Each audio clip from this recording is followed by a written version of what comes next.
Assalamualaikum warahmatullahi wabarakatuh. Kawan-kawan, saya ingin memberikan statement beberapa hal terkait dengan tuntutan dari jaksa penuntut umum berhubungan dengan serangan kepada saya yang disidangkan di Pengadilan Negeri Jakarta Utara.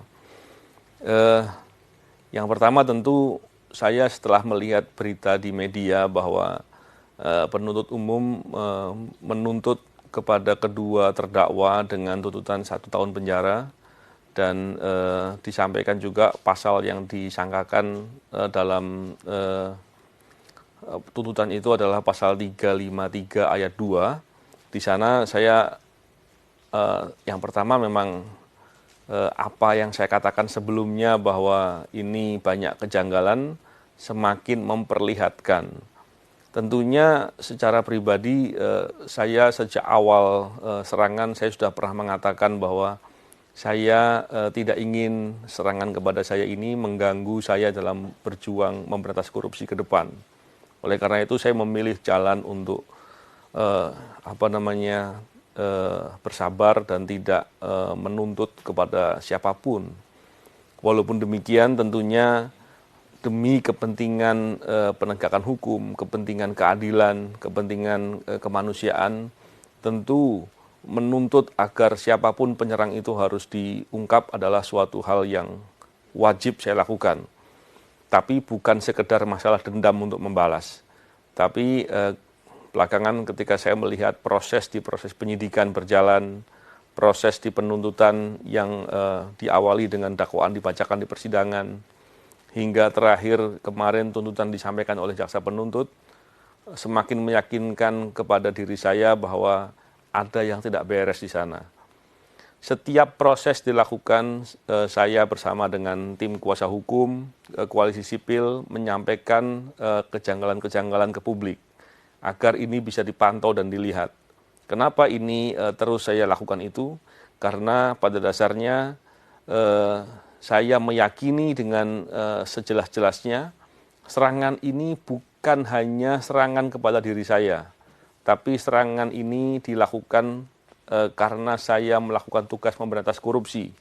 Ini adalah upaya serangan kepada upaya pemberantasan korupsi yang luas, baik itu terhadap KPK maupun siapapun. Bahkan saya melihat upaya ini upaya untuk menakut-nakuti atau mengancam kepada orang yang berani dengan lugas, dengan tuntas untuk berjuang memberantas korupsi. Tentu ini tidak boleh dibiarkan. Saya melihat ini sebagai hal yang serius. Terkait dengan tadi yang saya katakan tuntutan yang disampaikan oleh jaksa penuntut 1 tahun penjara, ini tergambar sekali bahwa proses persidangan berjalan dengan aneh, berjalan dengan banyak kejanggalan dan lucu saya katakan.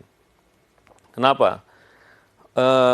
Kita bisa melihat serangan kepada saya ini serangan atau kalau mau dikonstruksikan sebagai suatu perbuatan penganiayaan yang paling tinggi levelnya. Penganiayaan yang direncanakan, penganiayaan yang dilakukan dengan berat menggunakan air keras, penganiayaan yang akibatnya luka berat, dan penganiayaan yang dilakukan dengan pemberatan. Ini level yang tertinggi. Bayangkan, perbuatan selevel itu, yang paling maksimal itu dituntut 1 tahun. Dan terkesan penuntut justru malah bertindak seperti penasihat hukum atau pembela dari terdakwa. Ini suatu hal yang tentu harus diprotes, harus dikritisi. Saya menyampaikan hal ini tentunya tidak serta-merta bahwa emosional terkait dengan hal ini, tidak. Saya melihat ini hal yang harus disikapi dengan marah. Kenapa? Karena ketika keadilan diinjak-injak, norma-norma keadilan diabaikan, ini tergambar bahwa betapa hukum di negara kita nampak sekali compang-camping. Ini tentunya berbahaya sekali. Karena kita tahu bahwa penegakan hukum, membangun proses penegakan hukum di suatu negara, tanggung jawabnya ada di Bapak Presiden. Tentunya ketika potret penegakan hukum yang digambarkan dengan compang-camping ini, dengan asal-asalan begini, dengan sangat buruk begini, ini tentunya membuat nama Bapak Presiden akan tampak sekali tidak baik.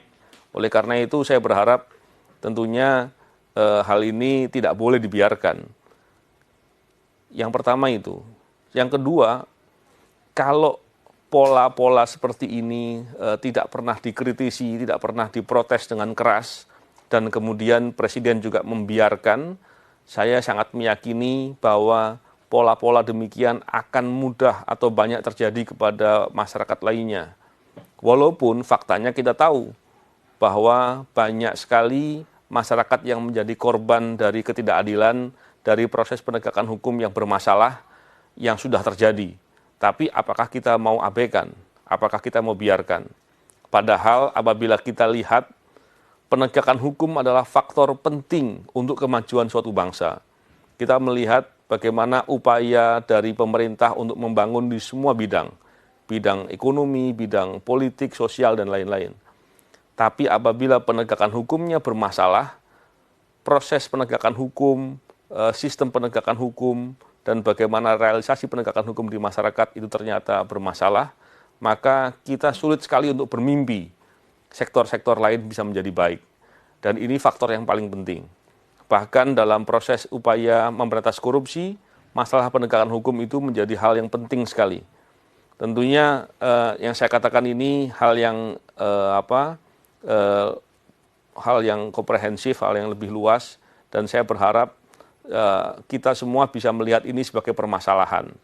Sekali lagi, saya tidak hanya melihat ini dari kepentingan saya pribadi, tapi saya melihat ini sebagai kepentingan semua orang, terutama karena serangan kepada saya ini adalah upaya untuk menyerang pemberantasan korupsi.